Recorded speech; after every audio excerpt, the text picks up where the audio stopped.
Менің әкем Ерниязов Айжігіт Меңдалұлы 1956 жылы 9 наурызда Арал ауданы Жаңақұрылыс ауылында дүниеге келген көп балалы отбасында. Өзі мамандығы бухгалтер, экономист. Жастайынан бастап осы зейнетке шыққанша ауылда, сол Жаңақұрылыс ауылында мемлекеттік қызметті жасады. Анамның есімі Ерниязова Орынкүл Жүсіпқызы. 57 жылғы 22 қыркүйекте Қарашалаң ауылында дүниеге келген. Мамандығы, тіршілігі сол сауда саттықпен айналысты. Жаңақұрылыс ауылында совхоздың кездейміз. Бір емес, 2 магазин ұстаған саудагер адам. Қазіргі таңда әке-шешем Қызылорда облысына қарасты Талсуат деген ауыл бар, сол жерде тұрып жатыр. 4-5 жылдың көлемі болды. Әкем армиядан келгеннен кейін отан алдындағы борышы дейміз ғой, соны атқарып келгеннен кейін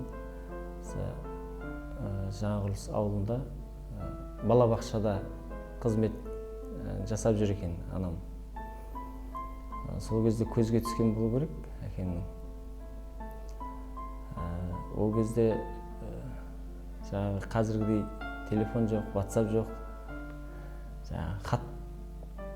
Хаттың кезі ғой, хат жазып, хат алысып деген сияқты. Сол хат жазған,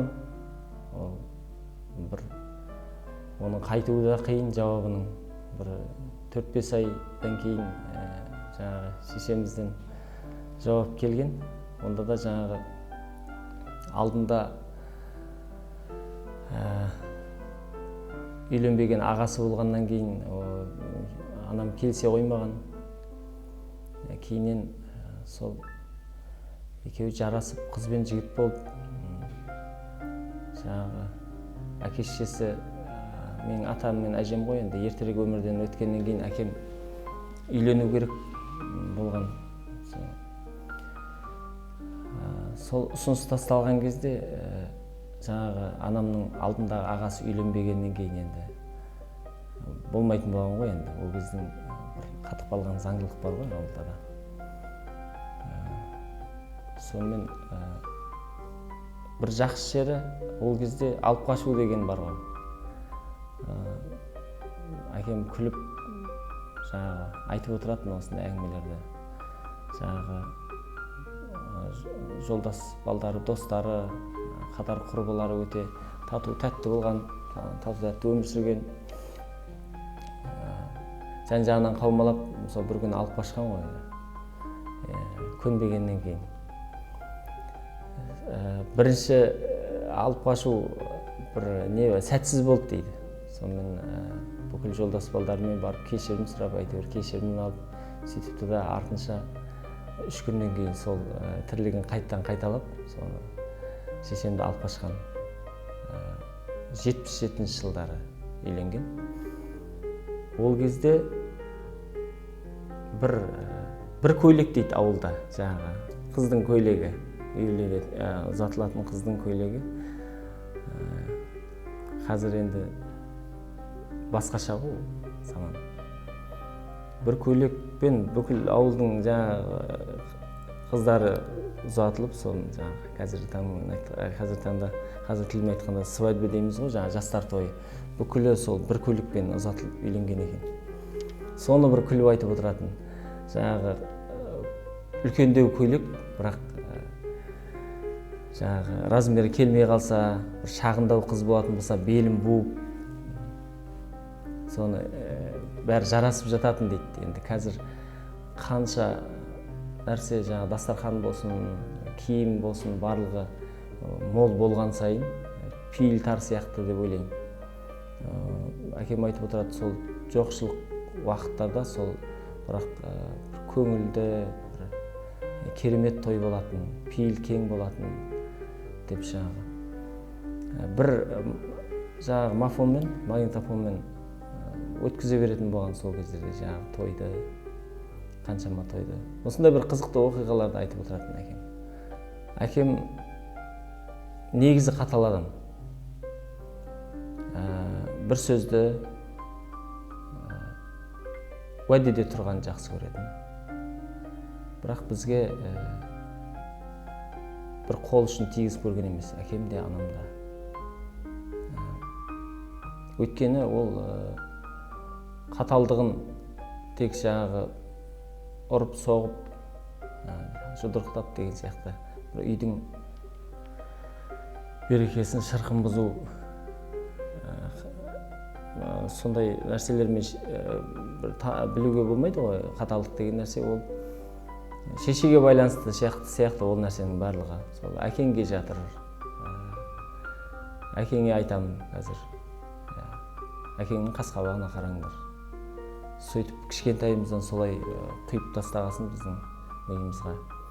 Бір әкеміз өте қатаң болып көрінеді, және әлі күнге дейін сондай бізге.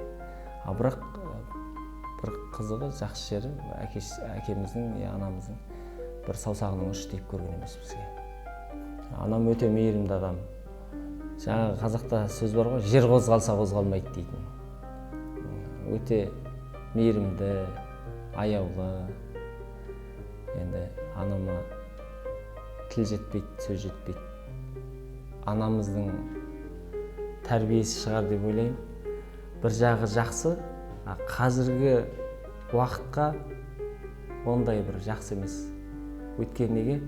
Анау болмайды, мынау болмайды. Біреудің ала жібін аттама. Қандай жерде болсын, өзіңді әдемі ұста, жақсы ұста деген сияқты. Әкемнің де тәрбиесі сол. Қандай жерден білім алсаң да, әкенің тәрбиесіне жетпейді дейді ғой. 100 мектеп бітірсең де. Қай жерде не айтылу керек екенін біл, қандай ортадан, қалай сөйлеу керек екенін біл деп әкеміз сөйтіп тәрбиелейтін. Ұрлық, қарлық, жаңағы біреудің ала жібін аттау деген сияқты дүниелердің барлығын біз кішкентайымыздан санамызға сіңіріп тастаған. Сол қиындау нәрсе деп отқаным қазіргі уақытқа. Біз айтар ойымызды жеткізу жағы қиындау. Неге? Бірыңғай сондай тәрбиемен өсірген бізді. Өйтпе, бүйтпе, болмайды. Сондай, ал қазіргі уақыт оған келмейді. Ашық айтып, мен қазір балаларым мысалы еркін өсіріп жатырмын. Неге? Кез келген жерде өзінің ойында тұрған нәрсесін еркін жеткізе алу керек. Сол үшін. Әйтпесе, әке-шешенің тәрбиесіне бір қарсы шығып жатқан дүние емес. О кісілердің берген тәрбиесінен асқан тәрбие жоқ. Мен үшін, біз үшін. Отбасымда 3 ұл 3 қызбыз. Енді қазақта неше ағайындысың дегенде тек ұлды ғана айтқан ұлдарды. Демек 3 ағайындымыз. Ұлды ұяға, қызды қияға қондырған әке-шешеміз бақытты шығар деп ойлаймын. Біз де бақыттымыз. Ұлдың ортаншысымын. 3 ұл 3 қыз деп отырмын ғой. 77 жылы үйленді деп жатырмын. Үйленген. Содан кейін 78 жылға ең үлкен апамым бар. Енді тәте дейміз, біз апа дейміз. Ең үлкен апам 78 жылғы. Одан кейін Рая Ерниязова деген, қазіргі таңда Төретам аржанда Ақай деген ауылда тұрады. Жездеміз Бекболат есімі. Одан кейінгі Айнұр Ерниязова дейтін мені өнерге домбыра ұстатып, алғашқы ұстазым болған, кішкентайымнан домбыра ұстатып, ән айтқызып, терме айтқызып үйреткен. Қазіргі таңда осы сыр еліне белгілі, бүкіл республикаға белгілі деп айтсам артық емес, Айдос Рахметовтың жары, ақын жырау. Екінші апам сол, Айнұр Ерниязова. Одан кейінгі Талант деген ағам бар, 83 жылғы.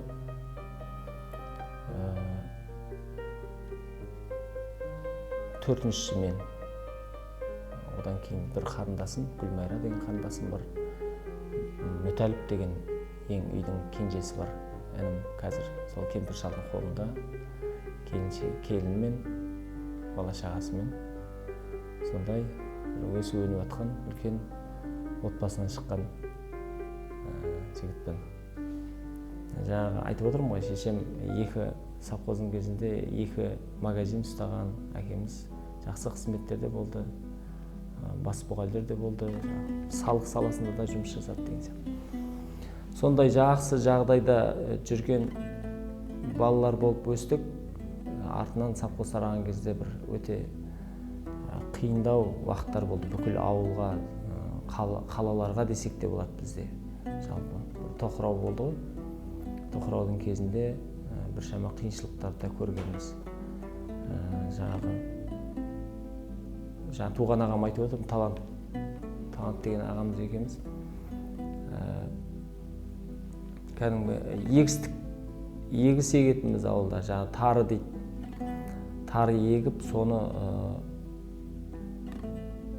содан жаңағы асып, одан кейін қуыру бар, өзі сөк болам дегенше, жаңағы бір әкеміз айтып еді, сөк болам дегенше бейнеті сұмдық қой деп. Асасын, оны қуырасын, одан кейін келгел сап дейді. Ауылдың барлығы естеліктері бұны айтып отқан.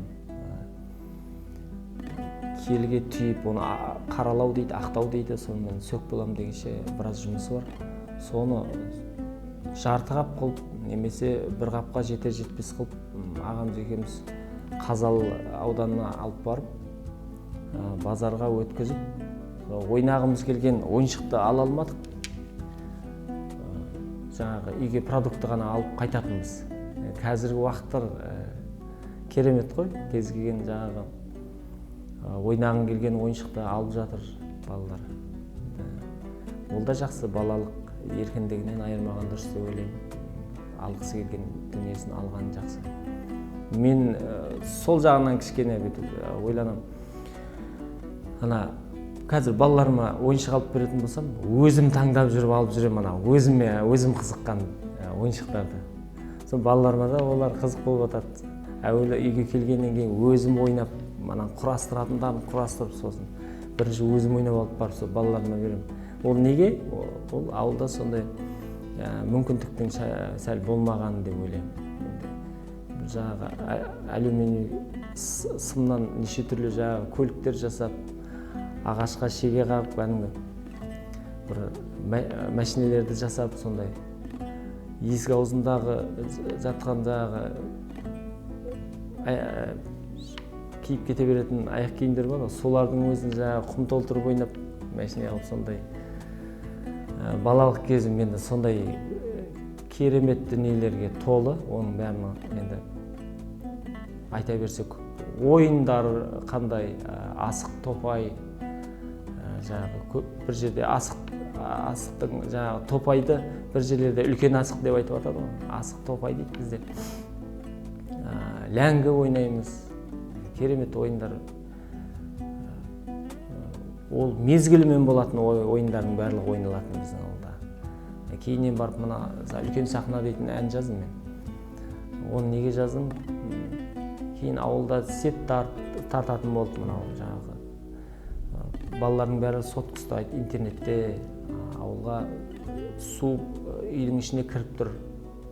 Бұрындары ауылдың бейнеті көп тұғын. Біз ағамыз екеуміз шанамен мұз таситынбыз. Жаңағы 1 километр жерге барып, мұзды ойып, қап-қап қылып алып келіп, күнде сол тірлік қайталанады. Мал жайғару, қораның асын тазарту, шөбін салу деген сияқты. Мұза келу, отын сындыру үйге, ағаш жару деген сияқты. Мезгіліндегі бейнеттерді айтпай қойын. Оны айта кетсек, шөп ору бар, жыңғыл шабу бар, көп қой, жантақ шабу бар қораға, малға. Сондай естеліктерге толы. Қазір бұларды неге айтып отырмын? Кішкене кейінгі жастар көрсе, сол ауылдың қандай берекелі және сондай бейнеті бар екенін білгенін жақсы деп ойлаймын. Қазір күліп айтып отырамыз, бірақ кезінде мен соған кішкене ашуланып қалып сөйтетінмін. Қызықты да, мен үшін сол кездерде бір қиындау уақыт. Класстастарым құлағыммен ойнай беретін. Алдыңғы партада отырамын. Арттағы отқандар, класстас балалар, үкі құлағыңды тартып жіберсін, тақтадағы жазуды көрмей жатырмын деген сияқты. Бір неше түрлі нәрселер айтатын. Сосын беректе осы колледждегі группаластарым Аралда үкінің ауылында жел арттан соғады екен деген сияқты жаңағы әзілдеп айтып отырады. Неше түрлі. Енді көп оқиғалар бар, дәл қазір мен аса қатты есіме түсіп отқан жоқ. Бір жағы мен ана кішкентайымнан мұңдылау болып жаңағы мұңды сүйіп, мұңды жақсы көріп сөйтіп өскен балам, үйдің ішіндегі балалар, ұл қыздардың ішінде. Өйткені шешем айтып отыратын, осы бала біртүрлі жаңағы дастархандағы нанды сұрап жеген істеп. Өйткені анам үйретіп саған, алдымызға жаңағы мынаны же, содан кейін мынаны же деп. Соған үйреніп қалғандық па, білмеймін, әйтеуір. Мама, нан жесем бола ма деп не ағам ғой енді бір күн. Сұрағам ғой, сөйтсе, осы бала біртүрлі дастарханда нанды сұрап жей ме деп. Біздің үйдегі тәрбие, енді айта кетейін, ойыма түскенін айтайын. Үш қызбыз. Сода үлкен 78 жылғы Рая тәтемнен бастап домбыраны береді. Мына әкешем біздің үйдің заңдылығы сондай тұғын. Шай тамаққа дастарханға отырған кезде бәріміз бір-бір әннен айтамыз. Сөйтіп барып дастарханға отырамыз. Шай тамақ ішеміз. Сосын дастарханда көңілді болып отыру керек. Сол нәрсені сіңдіріп саған бізге сіңірген кішкентайымыздан. Жаңағы үй болғасын енді анау істелмепті, мынау істелмепті деп кішкене бір шешеміз ұрысып қалатын нәрселер болады. Тымсырайып жүрмеңдер дейді. Әлгінге дейін келіндерін тәрбиелегенде де сондай bizim мама. Дастарханда көңілді отыру керек. Сол нәрсені сіңірген. Сосын айта кетейін деген бағана ауылдың жаңағы қызықты және қиын нелерін айтып жатырмын ғой. Менің Төлепберген Тоғжанов дейтін осы колледжде домбырадан берген ұстазым айтатын, жас уақытында, бала кезінде менің әкемнен асқан шебер адам жоқ шығар деп ойлайтынмын. Сөйтсем, сол кездердегі уақыттағы барлық әкелердің барлығы солай болған екен ғой, солай көрінеді екен ғой әр балаға. Өйткені неге жоқшылық уақытта барлығы шебер. Жоқ па, қолмен жасау керек. Сол сияқты әкеміз жоқшылық уақытта ештеңені білдірмей бізге қайта сол кез келген нәрсе бейнетпен келсе жақсы болатынын үйретті.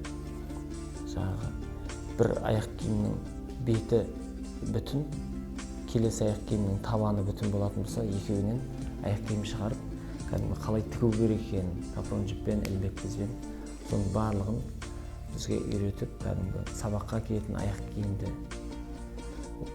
өзі үйретіп отырып, тіктіріп, соны жасаттырды бізге. Сосын уәденің адамы деген әңгімені айтып қалғаным, бір күні бір жағы қызық. Бір күні жұмысқа кетіп бара жатты да әкем.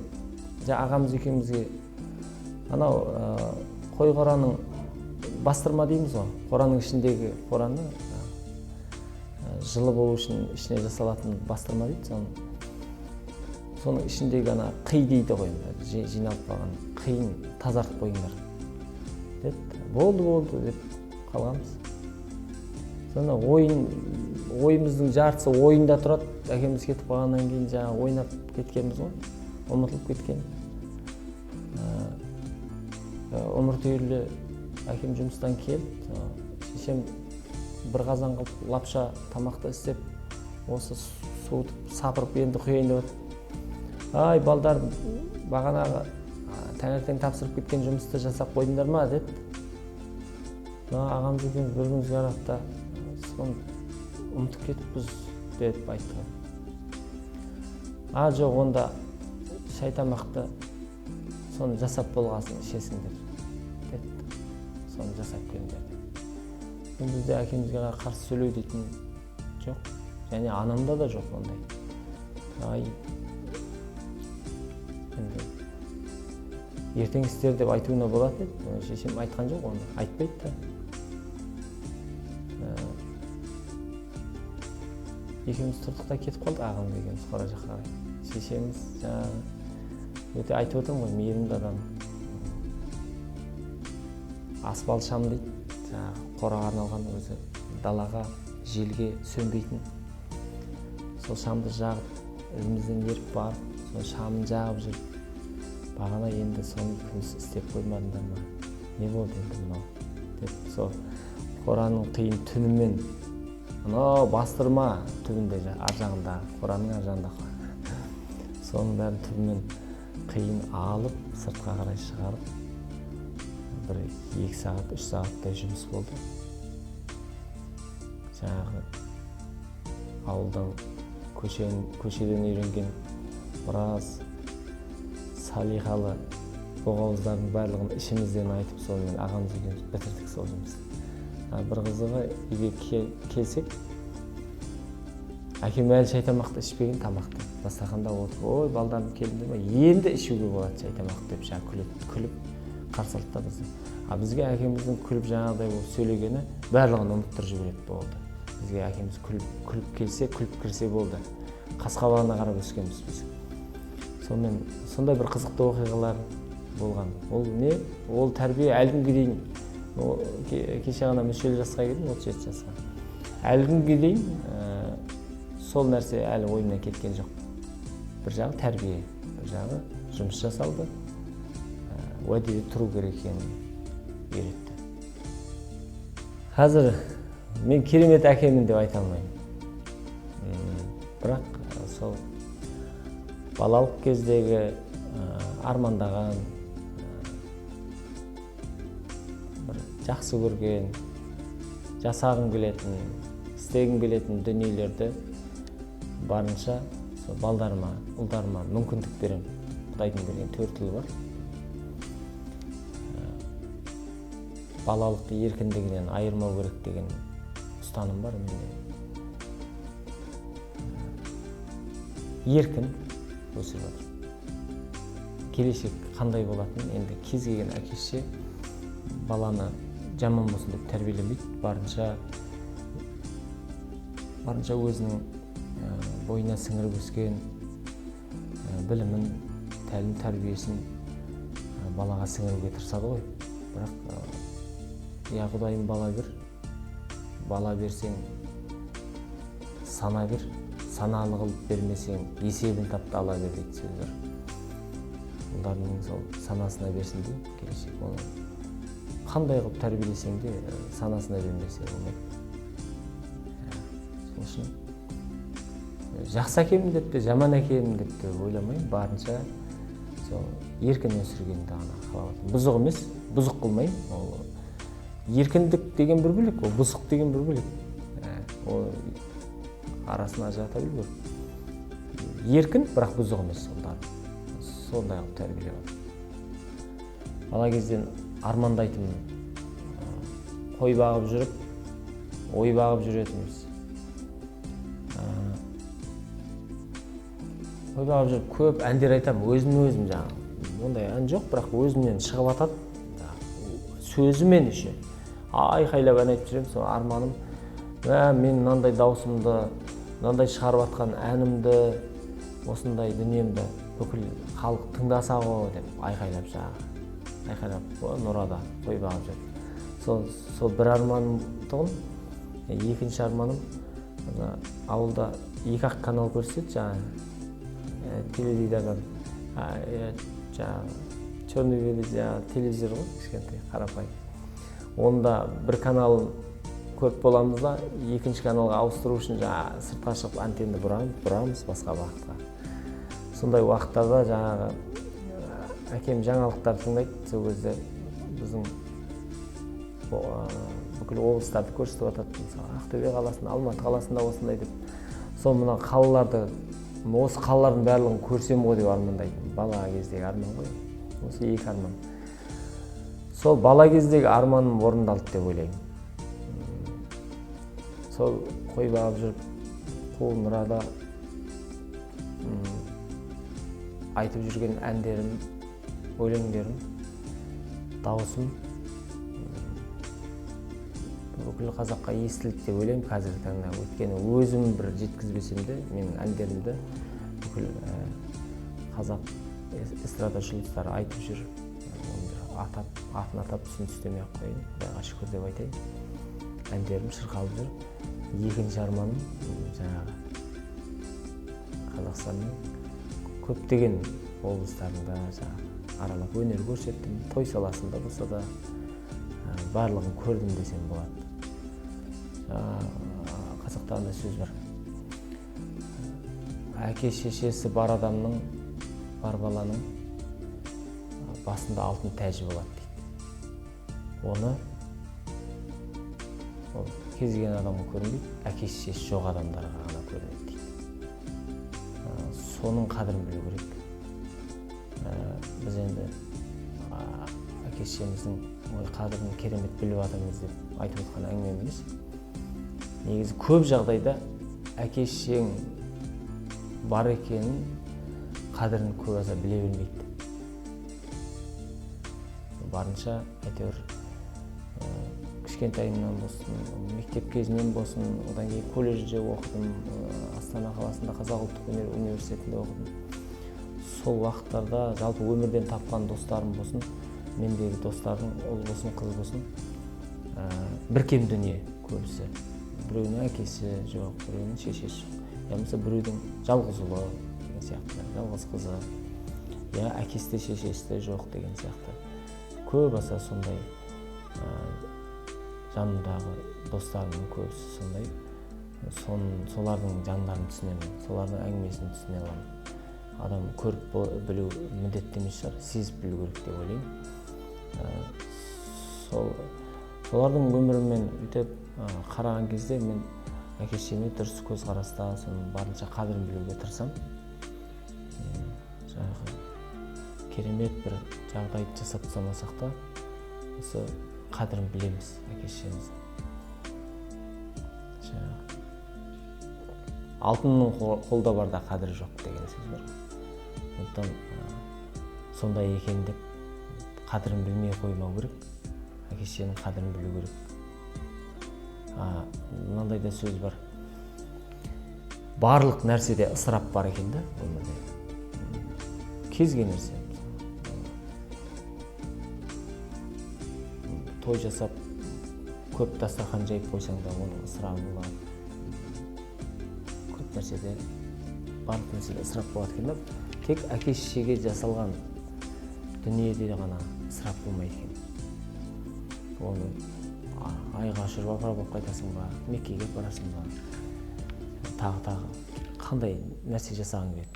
Тойдың үстіне той жасай бересің ба, әке-шешеге арнап жасасаң ешқандай ысырап болмайды. Сондықтан әке-шешені барынша қадірлеу керек. Мен әке-шешенің қолында емеспін, үйдің кішкентайы. Сонда да болса, бір жетіде, бір 10 күнде бір әке-шешемізді барып көріп тұрмасақ, қолынан алып, әңгімесін тыңдап тұрмасақ, біз тірлігіміз алға баспайды. Қадірін білу керек. Бір-ақ сөз болды. Басқа айтарым жоқ.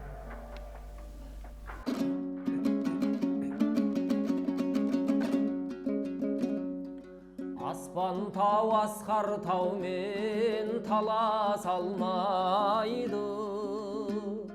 Есейіп ер жетсем де бала санайды.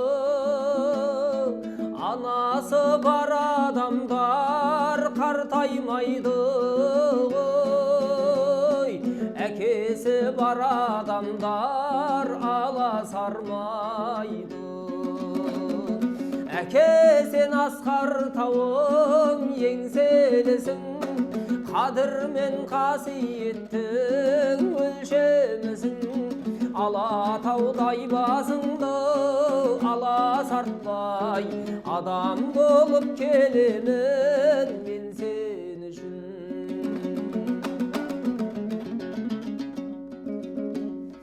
Жаратқан жанашырсыз жаратады ма? қызғыштай қорған болған балапанына анаң апаратын жолдың барлығын әкеңнің сызып қойған алақанына әке сен асқар тауым еңселісің қадір мен қасиеттің өлшемісің алатаудай басыңды ала сартпай адам болып келемін мен сен үшін әке сен асқар тауым еңселісің қадір мен қасиеттің өлшемісің алатаудай басыңды ала сартпай адам болып келемін мен сен үшін алатаудай басыңды ала сартпай адам болып келемін мен сен үшін.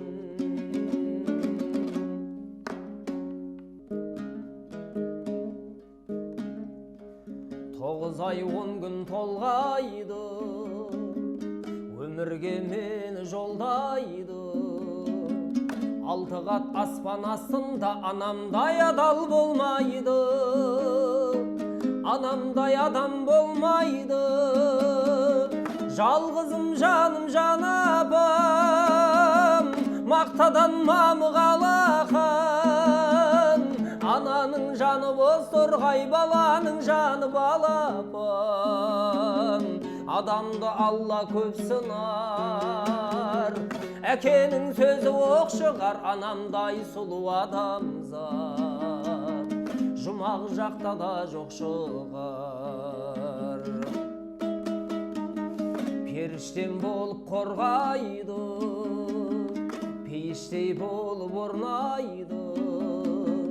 7 қат жердің үстінде анамдай жылу болмайды, анамдай сұлу болмайды. Жалғызым жаным жан апам, мақтадан мамық алақан. Ананың жаны боз торғай, баланың жаны балапан. Адамды Алла көп сынар, әкенің сөзі оқ шығар, анамдай сұлу адамзат жұмақ жақта да жоқ шығар.